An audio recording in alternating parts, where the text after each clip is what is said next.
हाँ बंदो, आज अपना तीसरा दिन सत्संग की कथा, कल जन्मोत्सव होगा। जो मैंने बोला कि 4 अक्षर पुराण की नानी, थोड़ी कथा हमारी महाभारत की ओर जा रही है। बंदो बताते हैं सबसे ज्यादा महत्वपूर्ण तपस्या पांडव कौरव में कौन करती थी?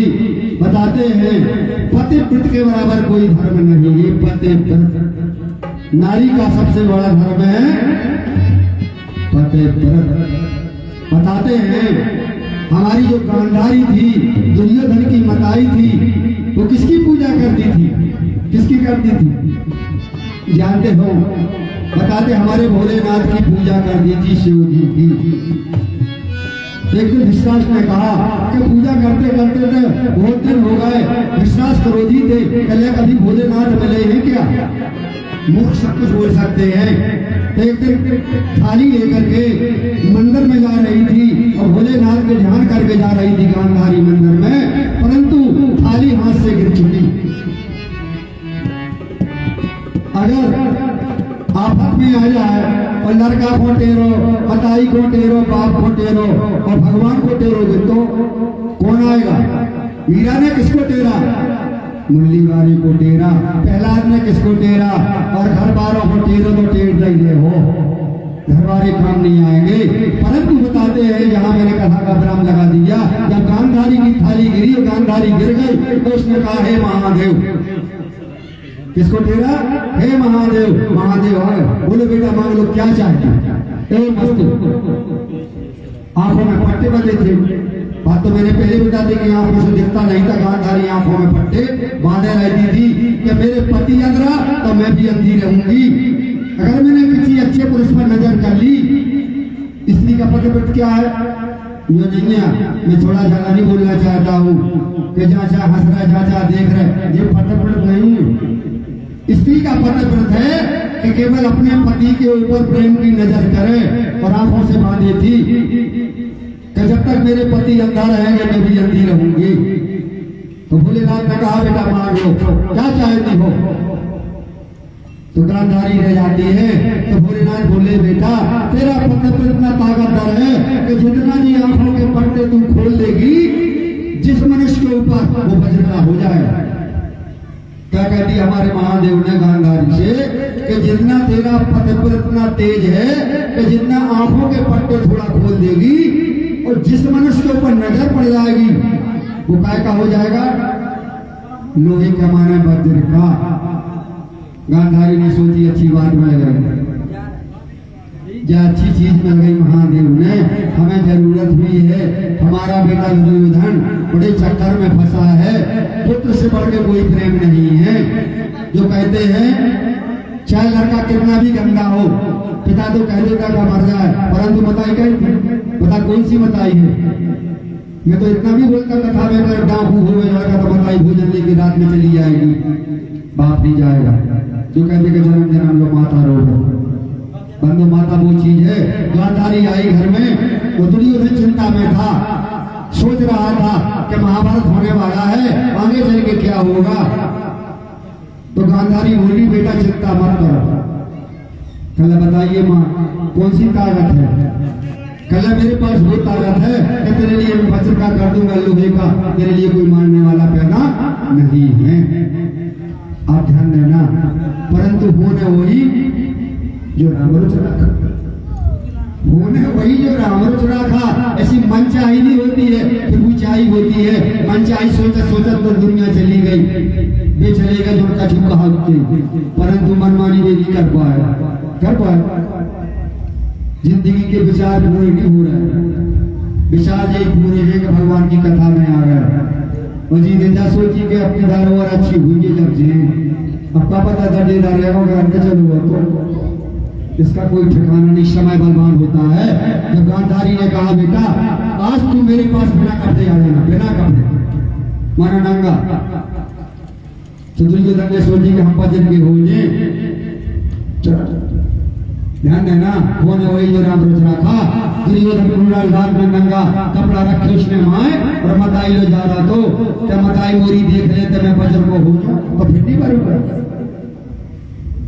परंतु तुलसीदास जी कह रहे कि बताओ कीट मरकट की नाही वो सब है नचावत राम गोसाई। ये संसार को कौन नचावत? राम। तो जैसे ये जा रहा था तो भगवान कृष्ण मुरली वाले ने एक राजा का रूप बनाया, एक रिश्तेदार का रूप बनाया। वो दुर्योधन से बोले, गुरुराज ऐसी कौन सी आफत आ गई कि आज अपने पांव जा रहा है, नंगे जा रहा है, तुम पे क्या कष्ट हो गया? आप देखें कौन पूछ रहा है? जी घुमान ने और जी घुमरान ने। परंतु श्राप सबकी लगती है। जब दुर्योधन से जाके भगवान श्री कृष्ण बोले, राजा भवन में कल भैया मत आई लो, बिना कपड़ों नहीं जा जाओ, नंगे कभी नहीं जाना चाहिए। सो बताई की पूरी कहानी भगवान को सुनाने लगी कि बताई ने कही थी कपड़ा फेर के नहीं आई, कल कपड़ों को रोकी हुई है, कल तो कल केर के पत्ता काट लो। सो एक को बना वाड़िया और एक को लगा लगोट। भगवान ने सोची अगर पूरा घड़ा साजो हो गए और एक छेदो हो गए तो का काम को है मर भी घूमे। भगवान ने ढोल ली कि हाँ जी कच्चा रहेगा। वो केर के पत्ता बांधे और बताइए पहुंच गया।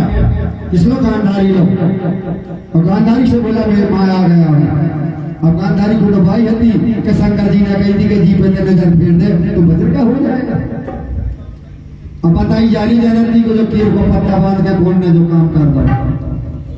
ये कलाकार कौन है? इस संसार को बोलना चाहता है, संसार को बोलना चाहता है।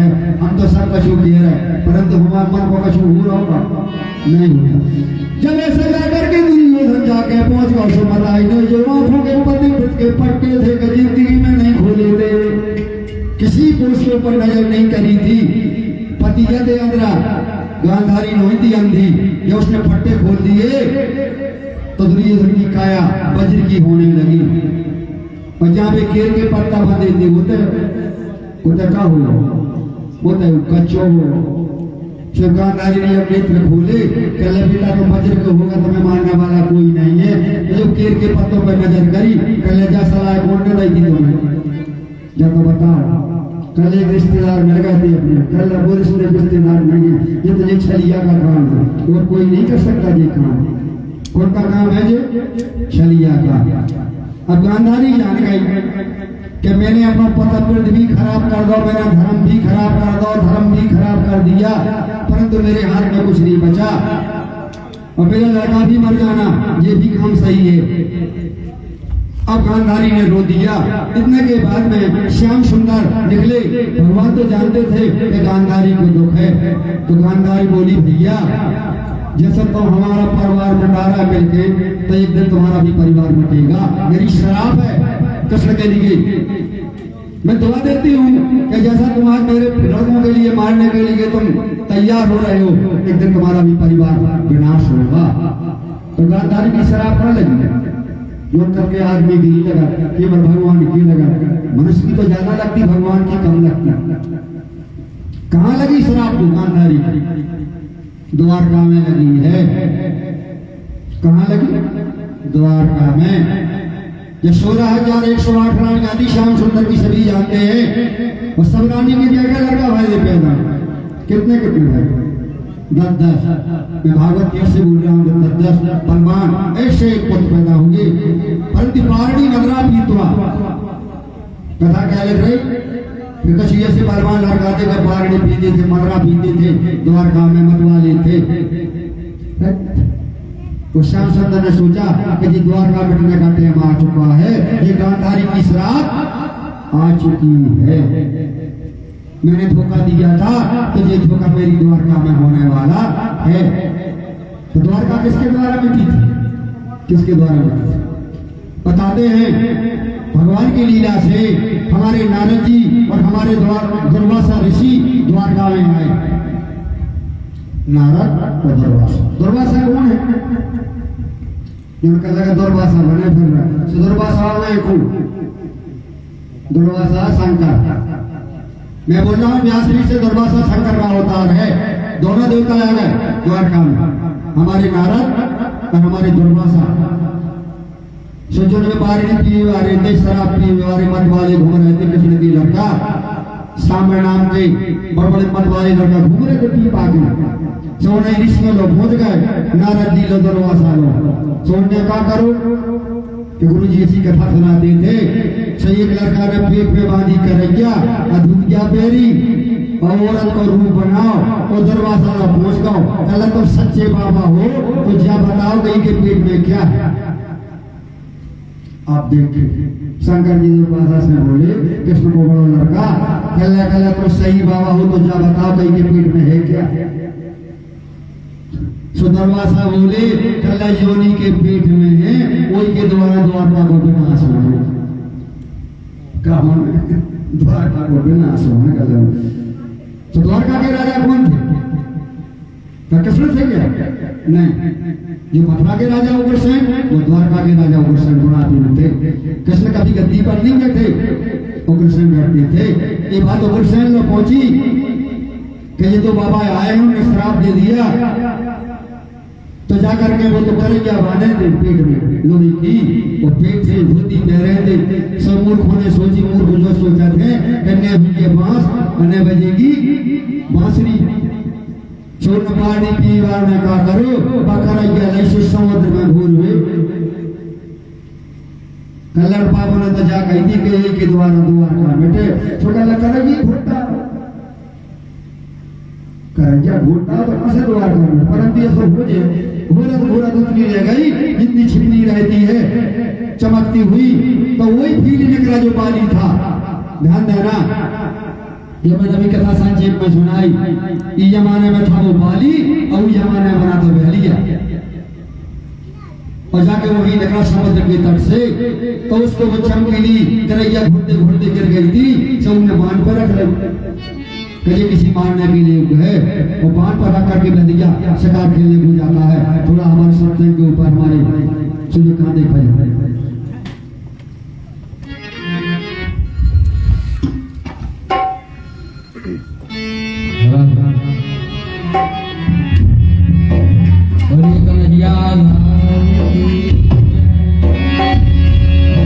मेरे सरकार का दीदार बड़ा प्यारा है। मेरे सरकार का दीदार बड़ा प्यारा है। कृष्ण बड़ा प्यारा गोपाल बड़ा प्यारा है। कृष्ण बड़ा प्यारा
प्यारी अखियों में लगा गजरा बड़ा प्यारा है।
बातें हैं, थोड़ी कथा रामायण के ऊपर भी ले रहा हूँ। बाबा तुलसी लिख रहे हैं कि रावण को कब ज्ञान हुआ कि मेरी मृत्यु हो जाएगी। रावण को कब ज्ञान हुआ ये तो जानता है, परंतु बाबा तुलसी क्या लिख रहे कि खर तू संग मोर संग वाला बनता वो तेना ही को मारे को मैं भगवंता। रावण को ज्ञान हो गया था। तो मैं रामचंद्र मानस के ऊपर बोल रहा हूँ जो बाबा तुलसी कह रहे कि वरुण को वीर सुरेश मीरा और रण सन मुख को धरे ना धीरा।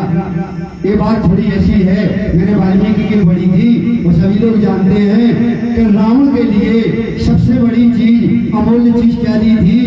बताते हैं कि हमारे महादेव ने जो अमृत दिया है ये तो सभी लोग हमारे भाई लोग जानते हैं, परंतु मैंने वाल्मीकि में पढ़ा है कि एक बार की बात है जब महादेव को सिर चढ़ाने के लिए रावण तैयार हो गया कि दसई सिर चढ़ेंगे तो शंकर जी ने कहा मस्त मान लो क्या चाहते हो।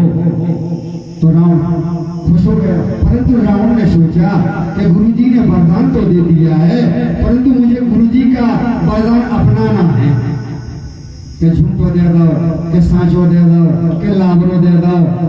अब रावण तो कोई मामूली नहीं था, 14 विद्या का दे ध्यान देना। वाल्मीकि बता रहे कि रावण एक दिन अकेले में गया और जैसे उसने गुरु जी का ध्यान किया भोलेनाथ का तो उसने रावण को पूरी कैलाश हाथ में ले भोलेनाथ की कैलाश को उसने हाथ में ले लिया। वरुण को वीर सूर्य सखी गिरा और रण सन मुख को नारायण धीरा। अगर भागवत सुनने तो ब्रह्मा जी से कहते हैं कि भागवत लेता ही हो तो लोगे जी कछु जरूरत नहीं है, पहुंचाने की कोई जरूरत नहीं है। देवताओं से कहते हुए कि पानी भर में चले जा यहाँ लिख रहे रामायण के वरुण को वीर सूर्य से मीरा और रण सन मुख को नारायण धीरा। ज्यादा वरदान भी अच्छो नहीं हो, ज्यादा धन भी अच्छो नहीं हो, ज्यादा ज्ञान भी अच्छो नहीं हो और ज्यादा मान भी अच्छो नहीं हो। थोड़ा एक मान के ऊपर एक उदाहरण बोल रहा हूँ, कथा जाएगी आगे। एक तालाब में पानी था, एक तालाब में पानी था, सो में तो कछुआ रखतो और तो बगला रखती और तालाब का पानी सूख गो। सो बगला बोले कहला हम दूसरे तालाब में जा रहे। सो कछुआ बोलो कहला ऐसी सुई दोस्ती है कर ऐसी दोस्ती नहीं करो कि पानी बढ़ा रहा सो हमें छोड़ के जा रहा है। कहला क्या दोस्ती है जब धोखेबाजी है। बगला बोले का उड़ के जाना था। कहला उड़ के तो नहीं जाना पाता तो है कहला कछुआ कब से करवाना होगा। दृष्टांत कथा है। बगला बोले कछुआ कब से दिमागदार हो गए। तो कहला ये दिमागदार बनोगे परंतु हमारी बात सुनो। कहला सुना बगला बोले कहला तुम एक नगरिया पत्नी तोरो दोनों बगले चोच में गावो बीच में हम चुपके जा सोचो तलाक हो तुम जाओ वही को हम चलेंगे। अरे कहला तो बहुत अच्छा मांगे हम ये सोचने दे नहीं आदमी। कहला कहता ये सीखी दुनिया में वो कौन ने नहीं सीखी कछुआ ने। तो दोनों बगलों ने नगरिया दाबी और कछुआ को लगा बीच में। अब तारीफ कौन की हुई है, ज्यादा तारीफ भाई मारा फिर तारीफ रावण की हो बेचा दुर्योधन की भाई है।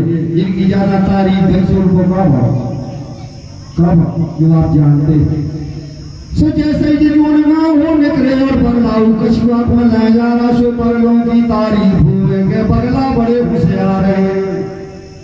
सो कछुआ ने सोची कि मैंने अगर बताई इनकी तारीफ हो रही सो बोल रहे थे आकाश में सुखा बहराई ज्यादा बड़वाई में भूल जाता था तो बहुत बड़ी बड़वाई हो रही। सो जैसे ही आकाश में उड़ रहे थे और उनको जाके आई कि इन्हें नहीं बताई हमने बताई अगर सो मुँह खोलो सो पत्थरा पे घरे से टिड़ी हो गया।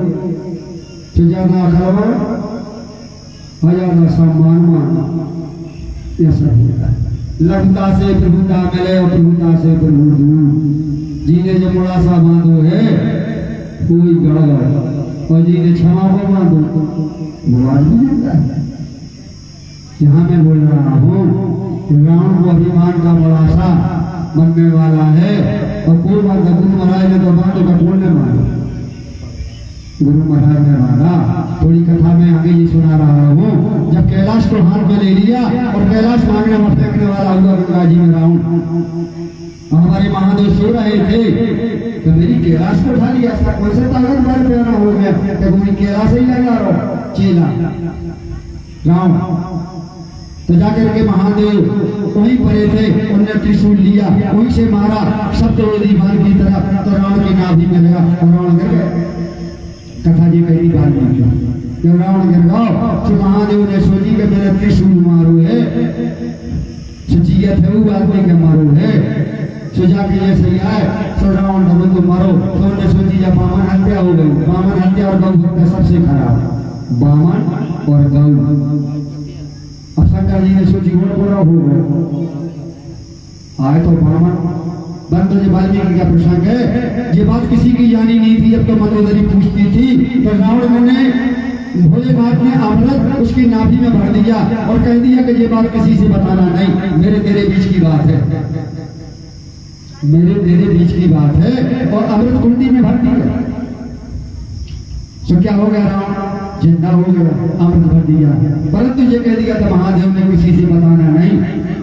और जब रावण घर आया तो मंदोदरी ने बार बार पूछी कि जा तो बताओ कि तुम अमर काया हो, अमर काय हो। परंतु रावण कहे कहते 14-18 पुराण सुन ले, सब बता दे, परंतु जा बात न सुन, जा बात न पूछ। मैं तो जितने पुराण सुनना हो भी सुना दे, परंतु जा बात न पूछ। देख परंतु दूसरी जारी कह रहे कि नार स्वभाव सत्य कभी कहेगी और अवगुण 8 सदाते। कोई कहे कि हमारे घर में तो बहुत अच्छी पत्नियां हैं, तो जो हमें तो से कई चन्नी मिले की खाई तो सुकर ही मिले और चाहे बिंद्रावर की खाइयो। कछु आदमी तारीफ कर लगा कि मोरे घर में तो ये 100 आदमी मिलो, तो बात मीठी है नहीं, बात तो चारों आई है। कोई खोल के कोई अपने घर की स्वभाव नहीं बदल सकते, बदल जाएंगे नहीं। जब पार्वती के नहीं बदले तो हमारे घर कैसे बदल, नहीं बदल पाएंगे। जब मंदोदरी ने कहा बताइए बात क्या है, रावण नहीं बताता। परंतु जब समय आ गया तो मंदोदरी भवानी का अवतार है। तारा, अहिल्या, द्रौपदी, कुंती और मंदोदरी ये नारियां नहीं थी, ये दुर्गा जन्मी थी। इस प्रकार के मंदोदरी ने सुंदर रूप बनाया और जाके बैठ गई महल में, और रावण आया तो फंस गया, हंसा। आज भी 2 बन्नों को हंसा हंसबो तो भी मौत है। जब रावण हंसा तो मंदोदरी से बुला के मांग लो क्या चाहता। तो मंदोदरी कहले तुम तो भाई बताओ कि कैसे हो। देखो बात तो नहीं भाई, बात पूछी क्यों कहते को पुराण पूछ लिया 18। मंदोदरी बोली कि हमें तो जाए पूछने जा नार हट, नार हट वो कौन हट, बाल हट। नार हट और बाल हट सबसे खराब होती है। लड़का वाला रोम लगे तो पहले नहीं यार, चाहे उदाल हो जाए पंच, और नारी उठ जाए तो दशरथ जी ने ज्यादा कही कि भरत सिंहासन में बैठा दूंगा, परंतु राम को वनवास ना भेजा। परंतु क्या बात चली नहीं चली। नारी बल की भय धनकुल हो विनाश। जब मंदोदरी ने कहा बताइए बात क्या है, किस प्रकार से तुम अमर हो, तो रावण बोला कि मेरी नाभि में मरत है, परंतु क्या बात को शंका ही हो गया। परंतु समय क्या आ गया, तुलसीदास जी लिख रहे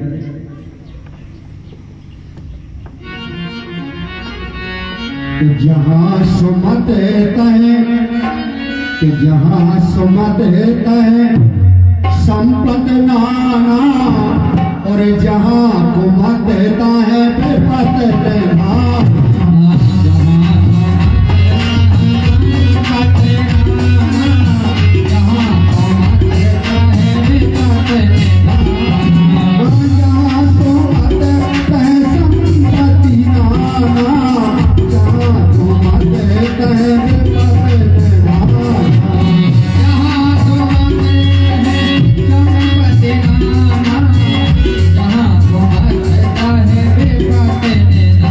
जहाँ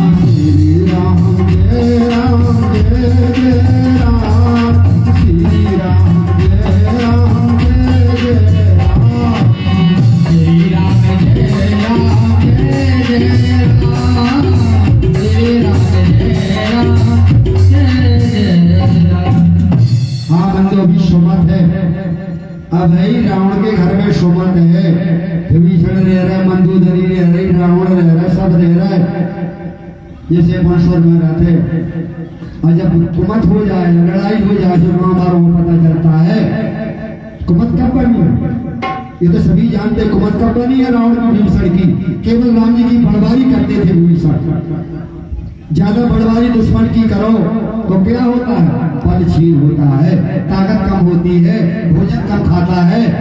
तो रावण भोजन कम करने लगा, उसका बल घटने लगा कि जब करता मेरे सामने कि मेरे दुश्मन की बड़बारी करता है कि राम जी ऐसे है, लक्ष्मण जी ऐसे है, मेरी इसने शक्ति खराब कर दी। अजय के समय आ गया, समय आ गया होने वही जो नाम रचना का। तो एक रावण गुस्सा आया, उसने लात मार दी विभीषण को कि मेरे घर से निकल जा। मंदोदरी ने ये बात बता दी थी, डरावे की बात नहीं है, तुम्हारे भैया की नाभि में तो इमरत है जब ऐसो मत थी। आप क्या हो गए कुमार, अब बात कहाँ चली जाए, बात कहाँ चली जाएगी। जो उनका लगा धराई के कोरवा फूटा, तो जो वो कोरवा विभीषण दूसरा नाम कोरवा का विभीषण। अब धराई के कोरवा से